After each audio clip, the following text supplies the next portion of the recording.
ایک آدمی نے شادی کرا بیٹھا تگڑے قبیلے میں، امیر لوگوں میں، تو نبی پاک صلی اللہ علیہ وسلم نے منع فرمایا کہ جو عورت عزت اور مال کے لحاظ سے تم سے اونچی ہو اس سے نکاح نہ کرو، جو عزت اور مال کے لحاظ سے تم سمجھو نا کہ مجھ سے چھوٹے طبقے میں، اس کے ساتھ شادی کرو، وہ عزت زیادہ کرتی ہے۔ لیکن آج کیونکہ ہم شادی لڑکی کے ساتھ نہیں کرتے، اس کے مکان کے ساتھ، اس کی جائیداد کے ساتھ، اس کے بینک بیلنس کے ساتھ، اس کے ساتھ شادی ہوتی ہے معاذ اللہ۔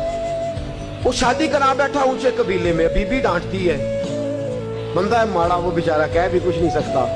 ایک دن پریشان ہو کے کہنے لگا امیر المومنین حضرت عمر کے پاس جاتا ہوں، حضرت فاروق اعظم کے پاس جاتا ہوں، جا کے شکایت کرتا ہوں۔ آیا، خدمت میں حاضر ہوا، دروازے پہ دستک دی، حضرت عمر گھر میں تھے، دروازے پہ دستک دی، حضرت عمر اندر سے اٹھے، دیواریں تھی گھر کی چھوٹی چھوٹی، باہر سارا کچھ سن رہا ہے، اندر سے اٹھے تو آپ کی زوجہ کہنے لگی بس ٹھیک ہے، آ گیا پھر کوئی آپ کو بلانے، آپ گھر میں نہ ٹکیے گا، ساری رات نقاب پہن کے مدینے کی گلیاں میں گھوما کرو، اور دن چڑھے تو آپ کو گھر میں رہنے کوئی نہیں دیتا۔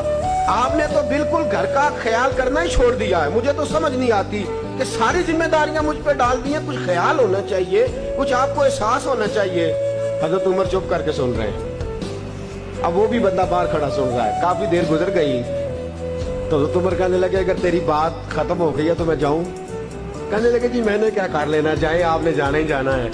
حضرت عمر ہنسے، باہر آ گئے، باہر آ کے اس کو کہنے لگے کیا بات ہے بھی تیری، کیا مسئلہ ہے، کس لیے آیا ہے؟ تو وہ ہنسنے لگا، کہنے لگا حضور میں آپ کو کیا مسئلہ بتاؤں، میری اتنی ڈاڈی نہیں جتنی آپ کی ہے، میں تو آیا تھا اس غرض سے کہ اپنا دکھڑا سناؤں گا، تو آپ تو زیادہ دکھی ہیں مجھ سے۔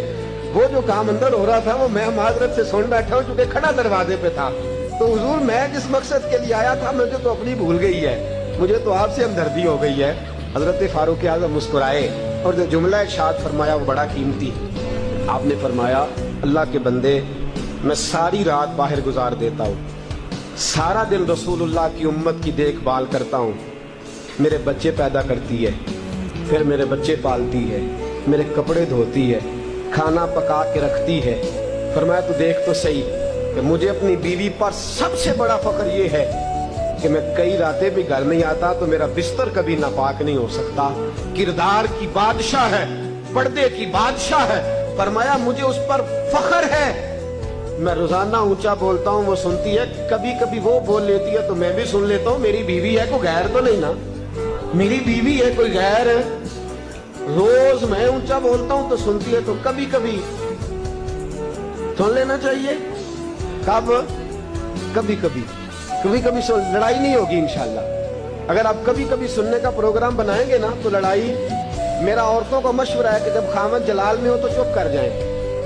ہمارے استاد گرامی ہمیں ایک چٹکلا سنایا کرتے تھے، کہتے تھے ایک بی بی کسی بزرگ کے پاس گئی، کہنے لگی حضرت جی خامد بڑی لڑائی کرتا ہے، جب آتا ہے گھر میں فساد شروع ہو جاتا ہے، کوئی تعویذ دے دے۔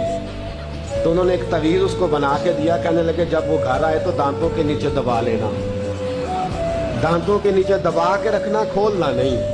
ایک مہینے کے بعد آئی، کہنے لگی حضور آپ کے تعویذ میں بڑا کمال ہے، میرے گھر کی تو لڑائی ختم ہو گئی۔ کہنے لگے تعویذ کا کمال نہیں، میں نے تیری زبان ہی بند کر دی ہے، تو جب تک چپ رہے گی تب تک انشاءاللہ فساد نہیں ہوگا۔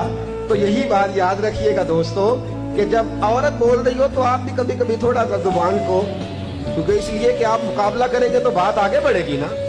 کبھی یہ تو نہیں نہ ہو سکتا کہ جب مقابلے کے فریق ہوں، مقابلے کے، ہن لباس لکم وانتم لباس لہم، وہ تیرا لباس ہے تو ان کا جب مقابلہ ہوگا تو کون اپنی بات سے پیچھے ہٹے گا؟ کرنے کا کام یہ ہے کہ جب بیوی کبھی جلال میں آ جائے، کبھی غصے میں آ جائے، اور اگر آپ یہ سمجھیں کہ ٹھیک غصے میں ہے، اس طرح حضرت عمر کی بیوی غصے میں ہے تو غصہ ان کا درست ہے کہ آپ کو مجھے وقت دینا چاہیے، دیتے نہیں۔